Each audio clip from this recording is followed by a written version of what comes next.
Iraqi flight. It's the official march of the Flying Soldier, the song of the Army Air Corps, the wings of the modern army. Here at Middle Wallop on the fringe of Salisbury Plain, the army trains its own airmen or helicopter pilots. By 1970, it's reckoned that every regiment that needs them will have their own helicopters. In no sense will it be a private air force for the army. Its pilots start as soldiers. They remain soldiers. They do a soldier's job, but they fly an aircraft to help them do it. At the end of their course at Middle Wallop, they'll return to join the flight in their own regiment, or join Army Air Corps flights.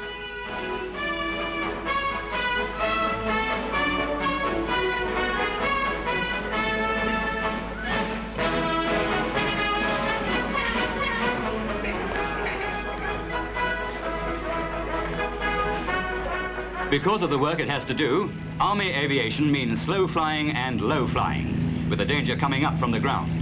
It calls for special knowledge and skills from the men who man the choppers and light aircraft. Their machines, compared with a jet aircraft, are simple. The uses they put them to are very much the reverse.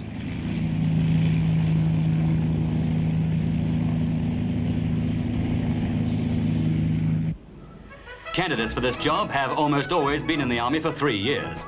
If they then want to become pilots, they're sent off for an interview at the RAF station at Biggin Hill. Here, at the flying base that became so famous in the Battle of Britain, there's a specialized unit that can test a man's potential for flying.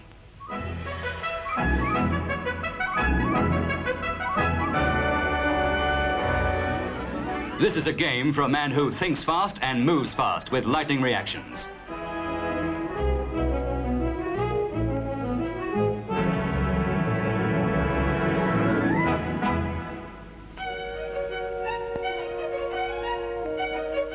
The aptitude tests by the RAF experts show how a man would react under varying conditions.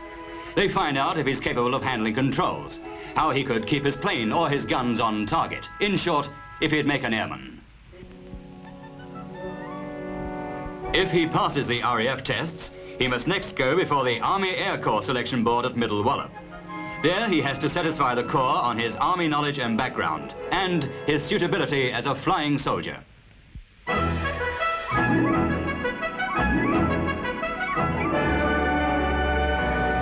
It takes 9 months to make an Army pilot.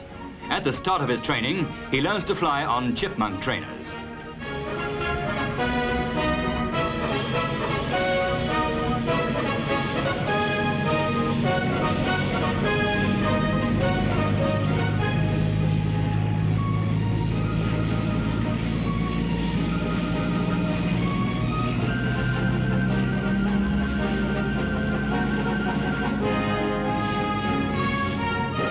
It's nearly 3 months before he changes to choppers and advanced fixed-wing machines. When he does start on choppers, he begins with a Hiller, which is the Army's accepted helicopter trainer. On this, he'll do a minimum of 60 flying hours, learning all the tricks that the chopper can do, which the fixed-wing plane can't.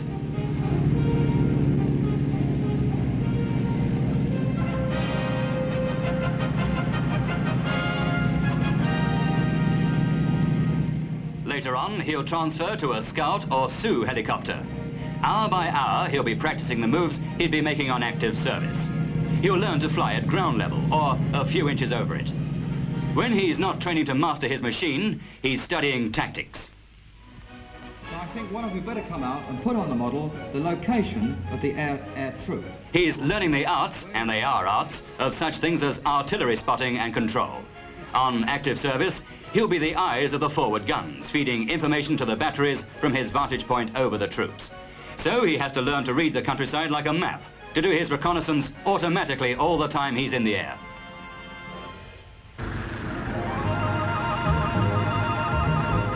Choppers can maneuver more easily than anything ever built for the air. They can land in a small clearing, and on active service they have to. So this sort of thing becomes routine to the flying soldier. He learns to put down where no fixed-wing aircraft could possibly venture, and he learns to get used to the treetops, behind which he can find valuable cover in battle conditions.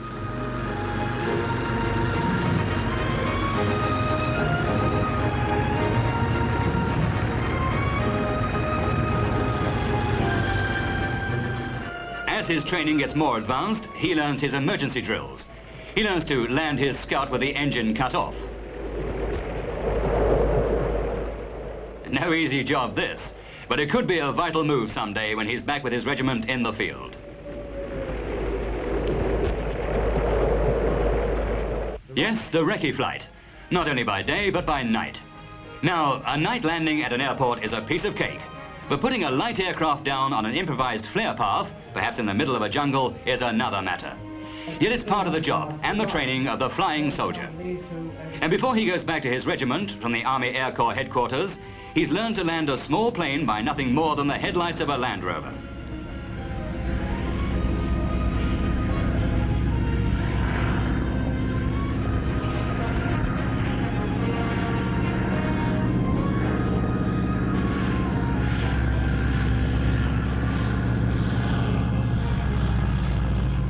The Army pilot is a man who has to do several things at once. Backing him up and keeping him airborne, of course, are the technicians of the Royal Electrical and Mechanical Engineers. They too take their specialized training at Middle Wallop. They then remain REME men, attached to the Army's flying wing. It costs £5,000 to train a flying soldier, cheap at the price. But when he goes back to his regiment, he handles a vital weapon in the modern army, the hovering, waspish, invaluable chopper. Maybe he's hedge-hopping over the green pasture land of southern England. Maybe he's patrolling the sullen hills that make up the semi-desert behind Aden, where British forces are in action against raiding tribesmen. It's all one to the trained chopper pilot. He practiced this sort of thing over Salisbury Plain for so long that he now does it automatically.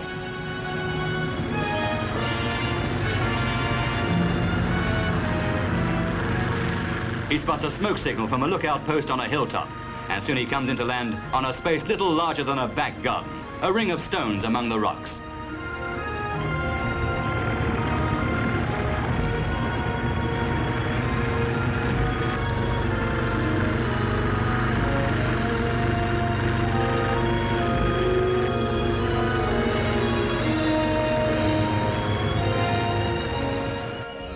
In this part of the world, this is the quickest way of getting to a reconnaissance briefing. Within minutes, he's been given the latest information.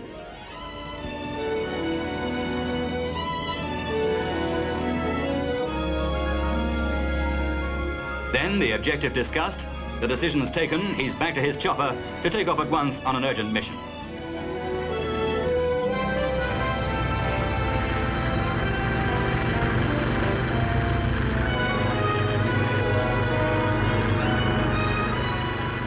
This sort of terrain all looks much of a muchness from the air, but he carries on searching, using the recce techniques he was taught back in England. Pretty soon he spots the area he's been sent to reconnoiter. He can defend himself if he's shot at.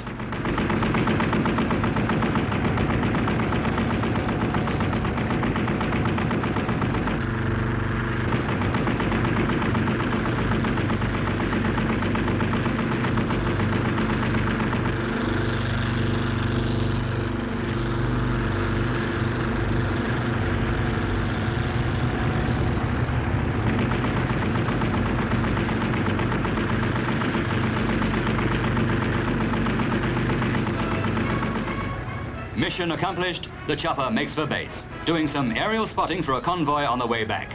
Action here, action there. Yes, for the flying soldier, it's action all the time.